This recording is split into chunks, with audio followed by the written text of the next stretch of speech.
വേദിയിലും സദസ്സിലുമുള്ള എല്ലാവർക്കും നമസ്കാരം. പതിവിന് വിപരീതമായിട്ട് നന്ദി പറയാൻ നമുക്കൊരു 15 മിനിറ്റ് കിട്ടിയില്ല.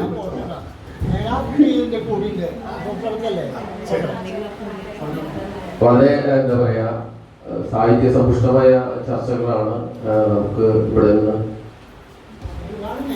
എഴുത്തിന്റെ മറുപുറങ്ങൾ വായനയുടെയും സമകാലികം എന്ന ഈ പരിപാടിയിൽ നമുക്ക് കേൾക്കാൻ കഴിഞ്ഞത്. അതിൽ വളരെ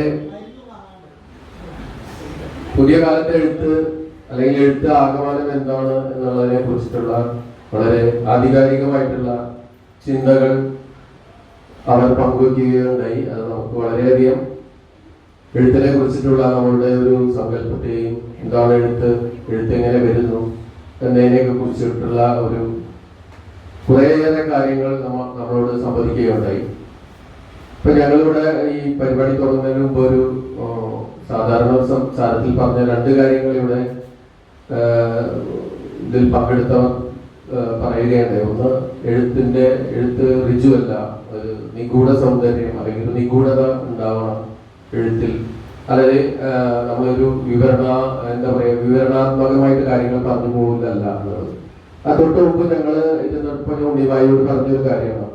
അത് കവിതയെ കുറിച്ചിട്ടാണ് ഞാൻ പറഞ്ഞത്. കവിത എന്താണ്, കവിത പുതിയ കാലത്തെ കവിത എന്താണ് എന്നുള്ളതാണ്. ഒരു കവിത വായിച്ചു കഴിഞ്ഞാൽ, ഇവിടെ കവിതയെ കുറിച്ച് പറഞ്ഞില്ല ഈ എഴുത്തില് അല്ല ഇവിടെ, അപ്പൊ അതുകൊണ്ട് കൂടി പറയുകയാണ്. പുതിയ കാലത്തെ കവിത എന്താണെന്ന് വിചാരിച്ചാൽ എന്തോ പറഞ്ഞിരിക്കുന്നു എന്നുള്ള ഒരു പ്രതീതി വായനക്കാരന് സമ്മാനിക്കുന്നത് തന്നെയാണ് കവിതയുടെ ഒരു മാന്ത്രികത. ഋജുവായോ അല്ലെങ്കിൽ വളരെ ലാവണ്യാത്മകമായോ കാര്യങ്ങൾ പറഞ്ഞു പോകുന്നതല്ല പുതിയ കാലത്തെ കവിത. അപ്പൊ അത് തന്നെ നോവലിന്റെ കാര്യത്തിലും സുരേന്ദ്രൻ മങ്ങാട്ട് അത് പറഞ്ഞു എന്നുള്ളതാണ്. കാരണം എഴുത്തിനൊരു നിഗൂഢതയുണ്ട്. നമ്മളിപ്പോ പുതിയ ഒരു വാക്കുണ്ടല്ലോ, ക്ലൗഡ്സ് എന്ന് പറഞ്ഞിട്ട്, മറഞ്ഞിരിക്കുന്ന, നമ്മുടെ പലതും മറഞ്ഞിരിക്കുന്ന ഒന്നാണത്. അതുപോലെ തന്നെ ഒരു നിഗൂഢതയുണ്ട്. ആ നിഗൂഢതയെ രേഖപ്പെടുത്താൻ തന്നെയാണ് എല്ലാവരും എഴുത്തുകാർ എഴുതുന്നത് എന്നുള്ളതാണ് അത് എങ്ങനെ രേഖപ്പെടുത്തുന്നു, അത് എത്രത്തോളം അതിനെ കെട്ടഴിച്ചു വിടുന്നു, എത്രത്തോളം അതിനെ ലാവണ്യാത്മകമായി മറച്ചു വെക്കുന്നു എന്നുള്ളതൊക്കെയാണ് ഒരു രചനയുടെ ഭംഗി. അത് എത്രത്തോളം ക്രാഫ്റ്റ്, അതിന്റെ ഏത് തരം ക്രാഫ്റ്റ് ഉപയോഗിച്ചിരിക്കുന്നു, ഭാഷ ഉപയോഗിച്ചിരിക്കുന്നു, ഭാഷയുടെ ഒരു നവീനത, അങ്ങനെ കുറെ കാര്യങ്ങൾ. രണ്ടാമതായിട്ട് പറഞ്ഞൊരു കാര്യം ഭാഷയുടെ ഒരു നവീനത തന്നെയാണ്. ഞാൻ ഉണ്ണിഭായി ഇപ്പൊ പറഞ്ഞു, ഞാനങ്ങനെ പറഞ്ഞു എന്നുള്ളത് പറഞ്ഞോ, ഞാൻ അനുബന്ധിച്ച് പറയട്ടെ. എന്നെ സംബന്ധിച്ച് എനിക്ക് എന്റെ ഒരു ചലഞ്ച് എന്താ വെച്ചാൽ, ഞാൻ ഇപ്പൊ എഴുതിയ ഒരു കവിതയിൽ നിന്ന് വ്യത്യസ്തമായിട്ടുള്ള ഒരു ഭാഷ നിർമ്മിക്കുക എന്നുള്ളതാണ്. അതിന്റെ അർത്ഥം എന്താ പറയുക, നേരെ വിപരീതമായ ഒരു ഭാഷ എല്ലാ കവിതയിലും സൃഷ്ടിക്കാന്നുള്ളതല്ല. പക്ഷെ നമ്മുടെ ഒരു അന്തർചോദന, സത്യത്തിലെ പുതിയ പദങ്ങൾ, അത് വെറുതെ മാറ്റത്തിന് വേണ്ടി ഉണ്ടാക്കുന്നതല്ല. കാരണം മനുഷ്യന്റെ ജീവിതത്തിനെ കുറിച്ചും കവിത എന്ന് പറയുന്ന ആ ഒരു സങ്കേതത്തിന്റെ ഒഴുക്കിനെ കുറിച്ച് ചിന്തിക്കുമ്പോൾ ഇത് പോരാ എന്നുള്ള ഒരു ചിന്തയിൽ നിന്ന് തന്നെയാണ് പുതിയൊരു ഭാഷയും വാക്കും ഉണ്ടാകുന്നത് സത്യത്തില്. പിന്നെ ഈ നോവൽ സാഹിത്യവും കഥാസാഹിത്യവും എന്തുകൊണ്ടാണ് സോഷ്യൽ മീഡിയയിൽ അധികം അത് വരാത്തത്, അതിനെക്കുറിച്ചുള്ള ചർച്ചകൾ വരുന്നുണ്ട്, പുസ്തകത്തിന്റെ പ്രൊമോഷൻ നടക്കുന്നുണ്ട്. അതൊക്കെ സത്യം തന്നെയാണ്. കാരണം സോഷ്യൽ മീഡിയയുടെ ഒരു പുസ്തക പ്രൊമോഷൻ ഒരു പുസ്തകത്തിന്റെ മുന്നോട്ടുള്ള പോക്കിന് ഈ കാലഘട്ടത്തിൽ വളരെയധികം സഹായിക്കുന്നുണ്ട്, അല്ലെങ്കിൽ അതിന് ഹൈപ്പ് കൊടുക്കുന്നുണ്ട്. അത് എത്രത്തോളം അതിന് അർഹമാണ് എന്നുള്ളത് അത് വേറെ കാര്യം. കാരണം പക്ഷെ ഇങ്ങനെ പറയുന്ന പുസ്തകങ്ങളോ അല്ലെങ്കിൽ അതിന്റെ കണ്ടന്റോ ഒന്നും നമുക്ക് സോഷ്യൽ മീഡിയയിൽ വായിക്കാൻ കിട്ടുന്നില്ല. കാരണം ബൃഹത്തായ ഒരു ആഖ്യായികയെ സോഷ്യൽ മീഡിയ ഉൾക്കൊള്ളുന്നില്ല എന്നുള്ളതിന്റെ ഏറ്റവും വലിയൊരു പരിമിതിയുണ്ട്. ഞാൻ എൻ്റെ ഒരു സുഹൃത്തായ സജീവ് അറവത്തിന്റെ ഒരു കഥ സമാഹാരം പ്രകാശനം ചെയ്യുമ്പോൾ ഞാൻ പറഞ്ഞ ഒരു കാര്യമുണ്ട്. സജീവ് വളരെ നിർഭാഗ്യവാനായിട്ടുള്ള ഒരാളാണെന്ന് പറഞ്ഞു. കാരണം ഒന്നാമതരം കഥകളാണ്, പക്ഷെ സോഷ്യൽ മീഡിയയിൽ ആരും വായിച്ചില്ല. കാരണം കഥകൾ സോഷ്യൽ മീഡിയയിൽ വളരെ കുറവ് വായിക്കുള്ളൂ. വെറുതെ തനിയുള്ള ആഖ്യാനങ്ങളൊന്നും വായിക്കില്ല. അങ്ങനെ നോക്കുമ്പോൾ കവിതയുടെ ഒരു പൂക്കാലം തന്നെയാണ് ഇതിൽ. ഒരുപാട് കവിതകൾ എനിക്ക് പറയാനുള്ളത്, കവിതയുടെ ഭാഗത്ത് നിന്നിട്ട് പറയാനുള്ളത്, സമകാലികം എന്ന ഈ പരിപാടിയിൽ പറയാനുള്ളത് എന്ന് പറഞ്ഞാൽ, ഒട്ടും വസന്തമാഷൊക്കെ പുതിയ കാല കവിതകളെ കുറിച്ചിട്ട് പറഞ്ഞ കാര്യം ഉണ്ണിഭായി സൂചിപ്പിച്ചു. ഞാൻ അവർക്കുള്ളൊരു മറുപടിയായിട്ട് കൂടി പറയട്ടെ.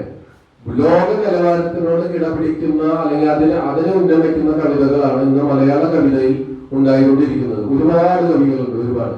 അതുകൊണ്ട് ആ പേരും മുഴുവൻ പറയാനുള്ള ഒരു സമയമില്ല. പക്ഷെ ലോക കവിതയോട് നാളത്തെ കവിത എന്ന് തന്നെ പറയാവുന്ന രീതിയിൽ ഉള്ള ആ രീതിയിലുള്ള കവിതയിലുള്ള ഒരു വിപ്ലവം തന്നെയാണ് നടക്കുന്നത്. അതിന് സോഷ്യൽ മീഡിയ വളരെയധികം പങ്കുവഹിച്ചിട്ടുണ്ട്. പിന്നെ ഇതിന്റെ അന്തർനാടകങ്ങൾ അത് എല്ലാ കാലത്തും ഉണ്ടായിരുന്നു, ഇപ്പോഴും ഉണ്ട് എന്നുള്ളതാണ് ഇതിനെ കുറിച്ച് എനിക്ക് പറയാനുള്ളത്. ഇനി ഞാൻ എന്റെ കർത്തവ്യത്തിലേക്ക് കിടക്കാം.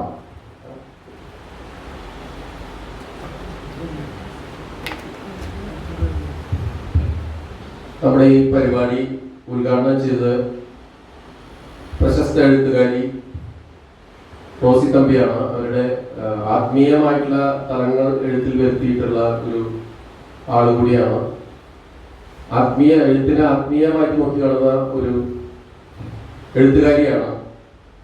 അവർക്ക് റോസി തമ്പിക്ക്, ഈ പരിപാടി ഉദ്ഘാടനം ചെയ്ത റോസി തമ്പിക്ക് ഞാൻ ഈ ലിറ്റററി ഫോറത്തിന്റെ പേരിൽ നന്ദി രേഖപ്പെടുത്തിക്കൊള്ളുന്നു. പിന്നെ ഇതിലെ മുഖ്യ പ്രഭാഷണം നടത്തിയ ഡോക്ടർ VK അബ്ദുൽ അസീസ് വളരെ തിരക്ക് പിടിച്ച ഒരു പ്രൊഫഷണൽ ജീവിതത്തിന്റെ ഇടയിൽ നിന്നിട്ടാണ് അദ്ദേഹത്തിന്റെ കഥകൾ അദ്ദേഹം എഴുതുന്നത് എന്നുള്ളത് അദ്ദേഹം ഇവിടെ സൂചിപ്പിക്കുകയാണ്. മാത്രമല്ല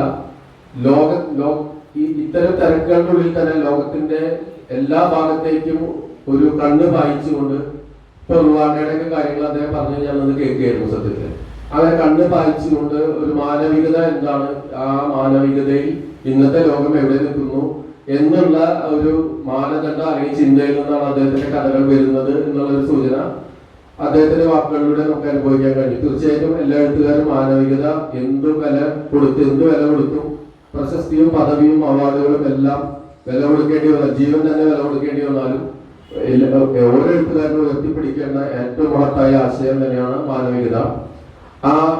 അതിനെ ഊന്നി പ്രസംഗിച്ച അദ്ദേഹത്തിന്, ഈ പരിപാടിയിൽ വന്ന് വളരെ ഉജ്ജ്വലമായ പ്രസംഗം കാഴ്ചവെച്ച അദ്ദേഹത്തിന്, ഡോക്ടർ VK അബ്ദുൽ അസീസിന് ഞാൻ ലിറ്റററി ഫോറത്തിന്റെ പേരിൽ, തൃശൂർ ലിറ്റററി ഫോറത്തിന്റെ പേരിൽ നന്ദി രേഖപ്പെടുത്തുന്നു.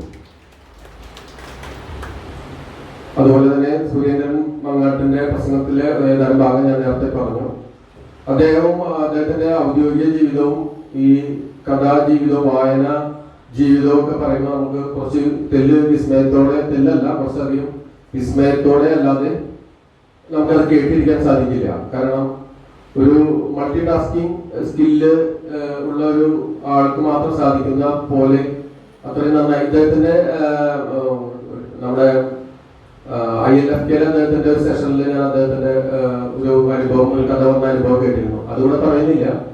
പക്ഷെ അദ്ദേഹത്തിന്റെ ആ ഒരു ജീവിതാനുഭവം, പ്രത്യേകിച്ച് വായനയെ കുറിച്ച് ഒരുപാട് ആ വായന കടന്നു വന്ന ആ കേറി വായന കടന്നുപോയ ഒരു കാര്യം അദ്ദേഹം പറഞ്ഞു. അത് ആർക്കും അത് മാതൃകയാക്കാവുന്ന ഒരു വായനാ ശൈലിയാണ്. ആ വായനയോടുള്ള അഭിനിവേശത്തെ കുറിച്ചും പറഞ്ഞു. ഇതിലെ കൂടി ഉജ്ജ്വലമായ ഒരു പ്രസംഗം ഇവിടെ കാഴ്ചവെച്ച, ഈ പരിപാടിയിൽ കാഴ്ചവെച്ച സുരേന്ദ്രൻ മങ്ങാടിന് ഞാൻ തൃശൂർ ലിറ്റററി ഫോറത്തിന്റെ പേരിൽ നന്ദി പറയുന്നു. അതുപോലെ ഒരു വിശേഷണം, നമുക്കൊരിക്കലും ഒരു വിശേഷണത്തിന്റെ ആവശ്യമില്ലാത്ത ആളാണ് നമ്മുടെ പ്രിയപ്പെട്ട ഉണ്ണിബായി. അദ്ദേഹത്തിന് ഈ പരിപാടിയിൽ പങ്കെടുത്ത് അദ്ദേഹത്തിന്റെ ബൃഹത്തായ അനുഭവങ്ങളും എഴുത്ത് എന്നതിന്റെ മറുപുറം, സത്യത്തിൽ അദ്ദേഹം അതിന്റെ ഒരു മറുപുറത്ത് നടക്കുന്ന കാര്യങ്ങളെ കൂടി അദ്ദേഹം പങ്കുവയ്ക്കുകയുണ്ടായി. തീർച്ചയായിട്ടും നമ്മൾ തന്നെയാണ് അദ്ദേഹത്തെ അത്തരം കാര്യങ്ങളിൽ കേൾക്കേണ്ട ആൾക്കാർ, നമ്മളോട് തന്നെയാണ് പറയാനുള്ളത്. അദ്ദേഹത്തിനൊപ്പം ഉണ്ട്. ഏതുതരം തിരിച്ചടിക്കും ഏതുതരം അന്യായങ്ങൾക്കും എതിരെ നമ്മളും കൂടെ ഉണ്ട് എന്നുള്ളത് കൂടി ഈ അവസരത്തിൽ സൂചിപ്പിക്കുന്നു. ഈ പരിപാടിയിൽ പങ്കെടുത്ത് സംസാരിച്ചതിന് K. ഉണ്ണികൃഷ്ണന് ഞാൻ നന്ദി രേഖപ്പെടുത്തുന്നു. പിന്നെ ഈ പരിപാടിയുടെ അധ്യക്ഷയായിരുന്ന സുനിത വിൽസൺ, എല്ലാം വളരെയധികം വളരെ സീരിയസ് ആയിട്ട് ഒരു പ്രസംഗമായാലും എന്തായാലും വളരെ ഒരു വിദ്യാർത്ഥിയുടെ മനസ്സിനോടുകൂടി കാര്യങ്ങളെ നോക്കി കാണുന്ന ഒരു ആളാണ് സുനിത. സത്യത്തിൽ പഠിച്ചു വരിക, അല്ലെങ്കിൽ ഞാൻ ഇനിയും മെച്ചപ്പെടേണ്ടതുണ്ട് എന്നുള്ള ഒരു തോന്നൽ, മെച്ചം എന്നുള്ള വാക്കാണോ പറയേണ്ടതെന്ന് എനിക്ക് വളരെ സംശയമുണ്ട്. കാരണം മെച്ചം അങ്ങനെയല്ല, അത് ഞാൻ ഇനിയും മറ്റെന്തോ പരിവർത്തനപ്പെടേണ്ടതുണ്ട്, അല്ലെങ്കിൽ എഴുത്തിനെ കുറച്ചും കൂടി ഷാർപ്പാക്കണം അതൊരു ആത്മവിമർശനം കൂടി നടത്തുന്ന ഒരാളാണ് സുനിത എന്ന് എനിക്ക് തോന്നിയിട്ടുണ്ട്. എന്തുകൊണ്ടും ഈ പരിപാടിയുടെ അധ്യക്ഷയായി സുനിതനെ നിശ്ചയിച്ചത് തന്നെ വളരെ ഉചിതമായി. അപ്പൊ ഈ പരിപാടിയുടെ അധ്യക്ഷയായി ഈ പരിപാടിയെ തന്നെ വളരെ മികവോടെ നിയന്ത്രിച്ച് സംസാരിച്ച സുനിത വിൽസനെ ഞാൻ നന്ദി പറഞ്ഞുകൊള്ളുന്നു. എനിക്ക്